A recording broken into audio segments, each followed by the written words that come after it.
Comment fonctionne DeGiro? C'est ce qu'on va voir dans ce tutoriel en français. Et juste avant, si tu n'as pas encore un compte DeGiro, je te mettrai un lien en description qui te permet d'ouvrir un compte gratuitement et au-delà de ça, d'avoir un bon de réduction de 100 € sur les frais de transaction. Donc si tu n'as pas encore un compte, n'hésite pas à en profiter. On se retrouve directement sur mon écran pour voir comment fonctionne DeGiro. Donc c'est bon, on est sur mon compte DeGiro, donc je vais te partager de A à Z comment fonctionne la plateforme. Alors une fois que tu ouvres ton compte, tu arrives directement sur cette interface. Alors ici, tu vas avoir un onglet avec différents indices boursiers. Ça te permet de voir leur évolution au sein de la journée. Donc là, on est sur un jour, mais après, tu peux modifier si tu le souhaites la période directement juste ici. À droite, ici, tu vas avoir les différentes actions qui sont présentes au sein d'un indice. Donc dans mon cas, je l'ai configuré sur le CAC 40, mais tu peux modifier l'indice en question juste ici et tu auras les différentes actions de l'indice avec en haut ici les 6 premières qui vont être les plus grosses hausses et ici les 6 suivantes qui sont les plus grosses baisses. Alors là, tu peux voir que tout est à 0%, c'est juste parce qu'on est le week-end et que le marché est fermé, mais dès que le marché est ouvert, ici, tu peux voir au sein de la journée les plus grosses hausses et les plus grosses baisses. Quand on descend un petit peu plus bas, on va voir les actualités au niveau du monde entier. Et ici, on va voir les dernières actualités en fonction du pays ou des pays que tu indiques. Donc dans mon cas, je me suis mis sur la France, mais tu pourrais marquer France, on va dire, et Allemagne juste ici, appliquer. Et là, tu vas avoir des actualités qui peuvent avoir un impact sur le marché français, mais aussi sur le marché allemand. Et un petit peu plus bas, tu as aussi des actualités en vidéo, juste ici, l'évolution des devises, euro, dollar, etc., etc. Ensuite, du coup, comment on achète un actif sur DeGiro? Ben, pour acheter un actif, c'est pas très compliqué. Mais juste avant, il va falloir juste déposer des fonds sur la plateforme. Donc pour ça, il suffit de cliquer sur dépôt, puis dépôt juste ici. Et ensuite, faire un transfert manuel vers DeGiro. Donc directement, on peut envoyer des fonds sur son RIB DeGiro. Donc il y a un RIB spécifique sur lequel on peut envoyer nos fonds et ça arrive sous 48 heures. Une fois que ça c'est bon, on va avoir du coup nos euros qui seront sur notre compte DeGiro. Et après, tu as deux solutions pour acheter des actifs sur DeGiro. Premièrement, tu peux taper l'actif dans la barre de recherche. Si, imaginons, tu sais exactement tu veux acheter quel actif. Si, on va prendre un exemple, tu souhaites acheter du LVMH, tu tapes LVMH juste ici, et là, tu vas avoir dans Action LVMH. Alors là, un point important, tu peux voir qu'il y en a 4. Donc du coup, c'est exactement les mêmes actions, c'est du LVMH, à une différence près, c'est la place boursière sur laquelle l'ordre a été exécuté. Donc là, on peut voir, il y a EPA, donc EPA, c'est Euronext Paris. Ensuite, on a TDG, on a XET, donc ça, c'est Xetra, MIL, c'est Milan. Donc dans mon cas, ce que je favorise, encore une fois, c'est pas un conseil en investissement, mais je favorise toujours la place boursière Euronext Paris parce que c'est là où il y a les frais les plus faibles et c'est 1 € par frais de transaction. Donc c'est-à-dire que si j'achète, prenons un exemple de 5 000 € d'actions LVMH, je vais payer seulement 1 € de frais. Donc voilà par rapport à ça. Et ça, c'est la première solution. Donc après, imaginons si on clique sur du coup EPA, donc ici pour LVMH, on va avoir son prix, donc 813,40. Ensuite, là, je peux voir son évolution. Donc là, on est sur une journée. Si, imaginons, on se met sur une semaine, on peut voir qu'est-ce que ça donne. Sur 6 mois, là, on peut voir sur 6 mois, d'ailleurs, ça a bien monté LVMH. Sur un an, sur 5 ans. Voilà, on peut voir l'évolution de l'action juste ici. Donc ensuite, un petit peu plus bas, tu vas retrouver les actualités en lien avec LVMH. Juste ici, donc des actualités, donc il n'y en a pas forcément tous les jours, mais dès qu'il y a des actualités, elles sont rajoutées là. Un petit peu plus bas là, tu as des targets, donc ça c'est une target price, donc c'est pas forcément un point à prendre en considération. Un petit peu plus bas, des informations concernant l'entreprise, des ratios juste ici. Et après ici, tu vas avoir aussi le chiffre d'affaires et le résultat net de LVMH année après année. Donc on part qu'en 2019, on avait un chiffre d'affaires ici d'à peu près 50 milliards et on peut voir que en 2022, alors on n'a pas encore 2023, mais en 2022, au niveau du chiffre d'affaires, on est plus proche des 77-78 milliards. Et après, ici en vert clair, on a le résultat net. On peut voir aussi ici que c'est une action qui verse un dividende. Donc quand elle verse son dividende, au-delà de ça, de combien il est et son rendement directement. Et là, des chiffres clés concernant l'action. Ensuite, si imaginons on souhaite acheter du LVMH. Comment ça se passe? Eh ben, on clique sur acheter juste ici. Ensuite, là, il va falloir passer un ordre d'achat. Donc pour ça, il y a 4 types d'ordres sur DeGiro. Là, on va s'intéresser uniquement à 2 types d'ordres qui sont le à court limité et au marché. Mais il est possible aussi de mettre un stop loss et un stop limit. Mais là, on va s'intéresser juste à court limité au marché. Au marché, pour faire simple, on clique dessus. Ici, on indique tout simplement le nombre d'actions qu'on souhaite acheter. Imaginons une. Et ensuite, on valide l'ordre automatiquement. Et là, notre ordre va être exécuté au prix du marché. Alors, il faut savoir que, en fonction de l'offre et la demande, eh ben, le cours il peut bouger vraiment toutes les secondes, voire les microsecondes. Donc, potentiellement, lorsque le marché est ouvert, là, il est fermé, donc on voit que ça bouge pas, mais c'est parce que marché est fermé qu'on peut pas acheter. Il faut acheter en semaine. Pareil, là, on peut voir 0%, mais bien entendu, lorsque le marché est ouvert, toutes les secondes, ça bouge de quelques centimes, voire quelques zéros toutes les minutes. Et donc, si on se met au marché, bah, potentiellement, on va acheter du LVMH à 813,50, mais potentiellement à 813,30. Donc, si on souhaite vraiment définir un prix spécifique auquel on souhaite acheter, on va pas se mettre au marché, mais on va se mettre à court limité. Et là, automatiquement, on peut mettre une limite. Dire, imaginons, bah moi, LVMH, je trouve qu'actuellement, c'est trop cher et je serais prêt à acheter du LVMH. On va prendre un exemple. Alors, on pourrait même prendre un exemple sur 3 ans, hein, mais imaginons quand ça revient autour des 690, pour l'exemple.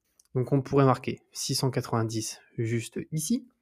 Un petit peu plus haut, on peut voir hors du jour. Donc hors du jour, ça signifie qu'il faut que ça se passe dans la journée. Si ça ne se passe pas, mon ordre ne sera pas exécuté, il sera rejeté. Alors je ne vais pas avoir de frais, ça ne change rien, je vais juste avoir mes fonds qui ne seront pas investis. Il faudra que je réinvestisse si je le souhaite sur une autre action, etc. Donc moi, pour l'exemple, je vais mettre en continu. Ça veut dire que là, mon ordre, il n'est pas limité à la journée d'aujourd'hui, il est sans limite dans le temps, il est continu.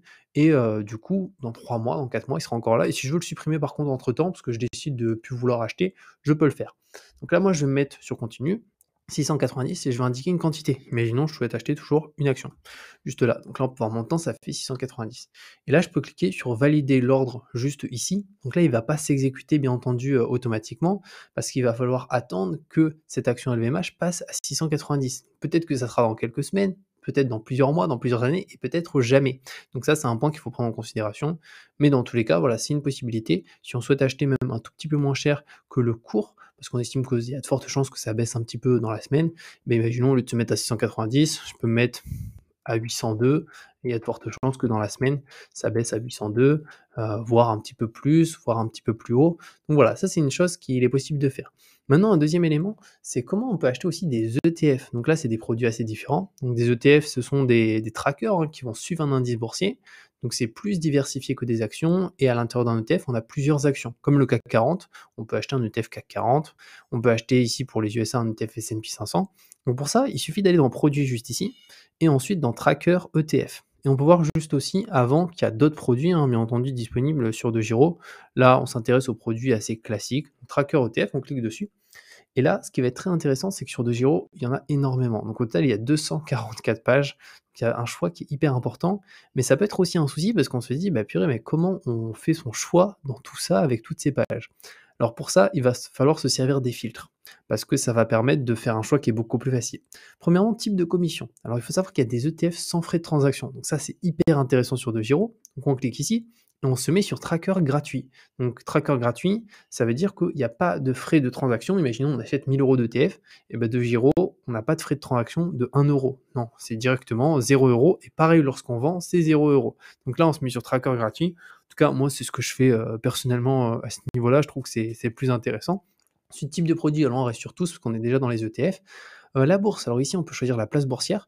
Là, on n'a pas besoin de définir forcément une place boursière précise, étant donné que c'est des ETF sans frais de transaction. Peu importe la place boursière, il n'y aura pas de frais. L'émetteur de l'ETF, qu'on peut indiquer ici, imaginons si on veut du BlackRock, si on veut, imaginons, du SPDR, du Lyxor, on peut l'indiquer. Moi, je vais rester avec tous. La région juste ici, donc là, on peut indiquer directement la région. Imaginons si on souhaite les US, on marque United States. Et là, on peut aussi mettre le benchmark. Donc le benchmark, c'est l'indice de référence que va suivre notre ETF. Donc là, on peut indiquer juste ici notre benchmark. Moi, je vais rester large. Après, on a la répartition des actifs. Ici, on peut mettre cher juste là ou tous. Dans tous les cas, nous, on va rester sur tous.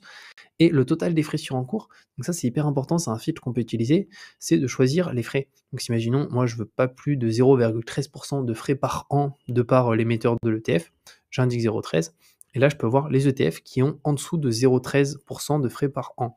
Donc si on prend le cas ici des US, sur, imaginons on souhaite investir sur du S&P, le S&P, lui avec les frais les plus faibles, bah, c'est du Invesco, c'est juste celui-ci qui est ici, qui est coté du coup à Xetra, qui est sans frais aussi, il a un cours à 31,04, donc la part coûte 31,04. Ça aussi, c'est un élément qui est important de prendre en considération, c'est que si on souhaite, imaginons, investir, on donne un exemple, mais 100 euros maximum par mois, bah, si on investit sur du Core ici, SP500 de chez iShares, la part coûte 380. Donc en fait, c'est pas possible, on investira une fois tous les 3 mois.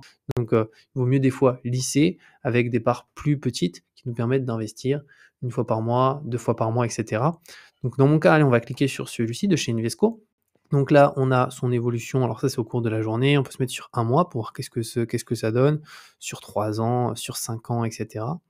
Après, donc le prix de la part, 31,044. Encore une fois, ici, c'est 0 c'est parce qu'on est le week-end et que le marché est fermé, mais dès que ça va ouvrir, bah, on va avoir des variations qui vont se faire.